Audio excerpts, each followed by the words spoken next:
Hey everyone, this is Eddie Does Math. Welcome to my channel. Here are some Algebra 1 practice problems of easy, medium, and hard difficulty. Let's start off with an easier concept here. Isolating or rearranging for unknowns indicated in the parentheses here. So P and X is what we will be solving for. And letter A will be solving for P. So we want to divide both sides by 3 first. So we divide both sides by 3. I accidentally wrote that cubed instead of a squared here.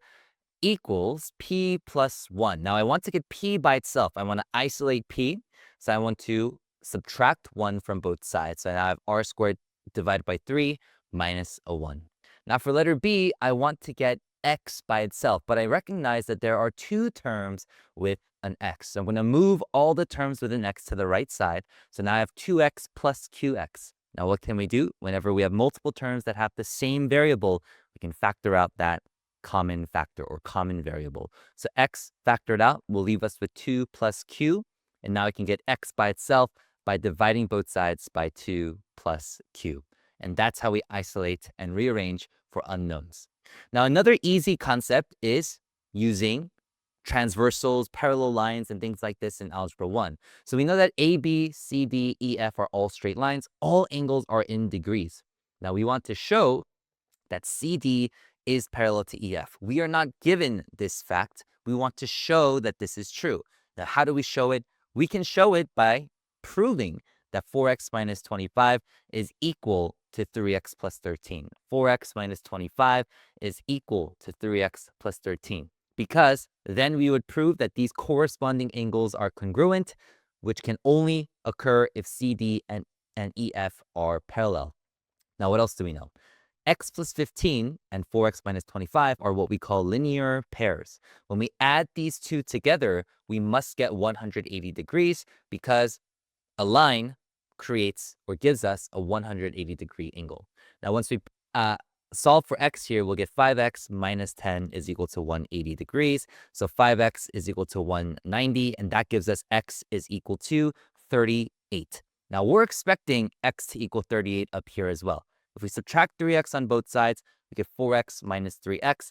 Add a 25 to both sides, we get 38. And now x is equal to 38. Looks like they're the same, and that's how we prove that CD is, in fact, parallel to EF. Now let's look at some medium-level difficulty problems / concepts. We're talking about parallel and perpendicular lines here. The equation of line L sub 1 is this. So the slope is k. The equation of line L sub 2 is 4y plus 3x equal to 5. So we need to solve for the slope of this line. We have 4y is equal to negative 3x plus 5, and we're going to go ahead and divide both sides by 4. So we get y is equal to negative 3/4 x plus 5 over 4. Given that these lines are parallel, again, parallel means these two lines will have the same slope. K will have to equal negative 3 over 4, just like that.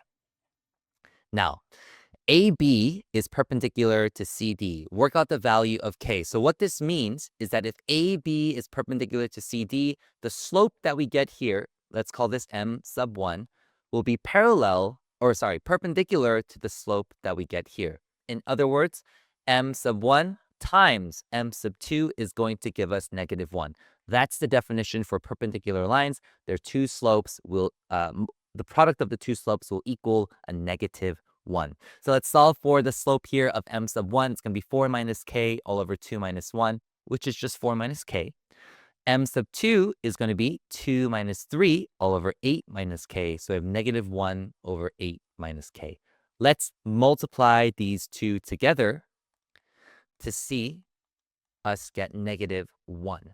Now, when we multiply this out, we will get, or actually, instead of multiplying this out, let's multiply both sides by this 8 minus k. So if we multiply both sides by 8 minus k, let me rewrite that here. 8 minus k, and 8 minus k on this side. Notice that the 8 minus k's will cancel, giving us a negative times the 4 minus k, so that'll be negative 4 plus k, and that'll equal negative 8 plus k. Now, let's check out if this works. Well, if we subtract k on both sides, we get negative 8 is equal to negative 4. That's how we know k has no solution. So to keep you on your toes here, that's why it's medium level difficulty.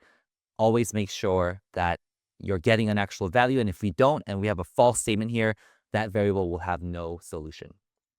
Another medium level difficulty here is function notation. Algebra 1 is where we first learn about function notation. Let's take a look at these. F of x plus 2 means whenever we have a function, whatever is within these parentheses, think about it like in a box. And for this particular function, that box will be the x, right? So x plus 2 is now the box. Plug in x plus 2 into where you see the box.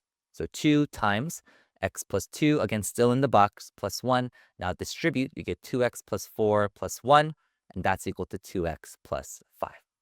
Now letter B, same idea. F of 3x, 3x is the box. So now I have 2 times 3x plus 1.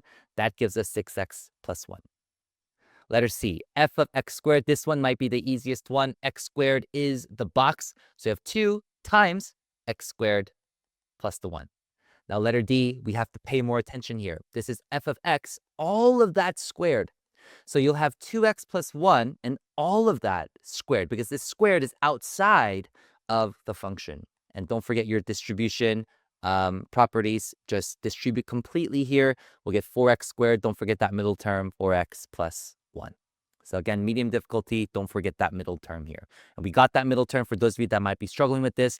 Anything squared means that something is going to be multiplied times itself. And when you distribute completely like this and like this, you should get 4 terms, and 2 of the middle terms add up to 4x. You can try that on your own. Now, let's take a look at some hard difficulty problems here. If f of x is equal to this function, find the inverse function of f and label what is special about this function. Whenever we want to find inverses, switch x with y and y with x. So f of x is y. Let's switch that with an x. And all the x's that we see, we're going to switch with a y. And now let's isolate y. I'm going to multiply both sides by 2y minus 1. So if x times 2y minus 1 is equal to y. Distribute the x, so I get 2xy minus x is equal to y. Now keep in mind, what are we trying to do? We are trying to isolate the y. In order to isolate the y, we need all terms of the y on one side. So I'm going to go ahead and subtract y on both sides. And I'm going to put everything that doesn't have a y to the other side of this equality. And that'll be an x on the right. Now, I have 2 terms on the left side of this equality, both with a common term of y. Whenever we have a common term, we also know this as common factors. We can factor out that common term. So we have just 1y times 2x minus 1, and that's equal to x.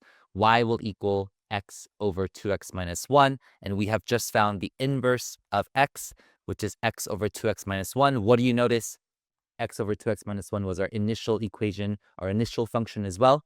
When the inverse function of a function and a function are the same, we call that an involution. And that is what's special about this function.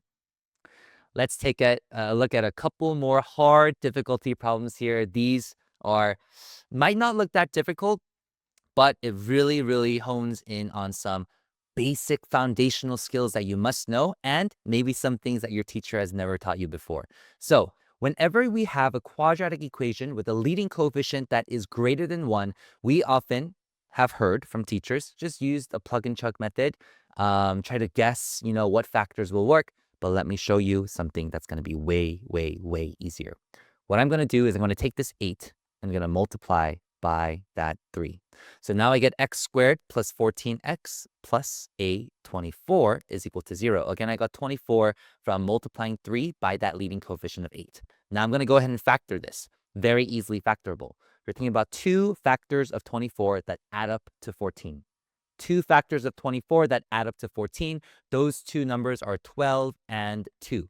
So what have we found? We have found that x plus 12 can equal 0, or x plus 2 can equal 0. So x is equal to negative 12 and x is equal to negative 2. But we're not done, because what have we just found?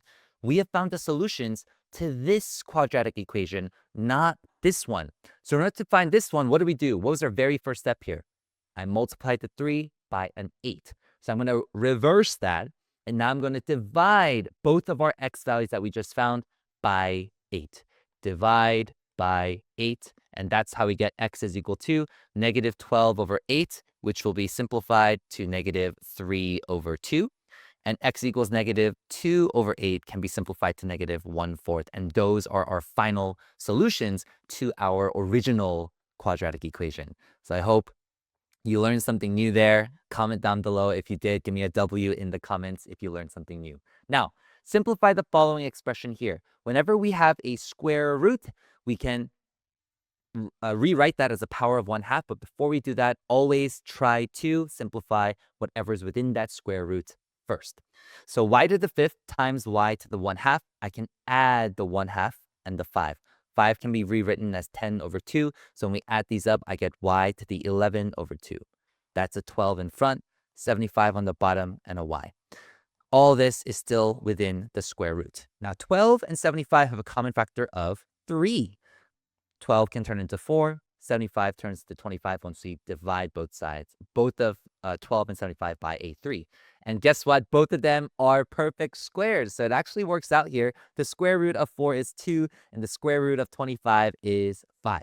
Now, this y in the denominator is to the first power. Whenever we have two exponential terms divided with the same base, we can subtract the powers. 11 halves minus 1. That becomes 9 halves because 1 can be rewritten as 2 over 2 with a common denominator of 2. So you have y to the 9 halves. Now, y to the 9 halves is still within the square root. We can rewrite the square root as a power of 1/2. So our final answer will be 2/5 y to the 9/4. And that's it.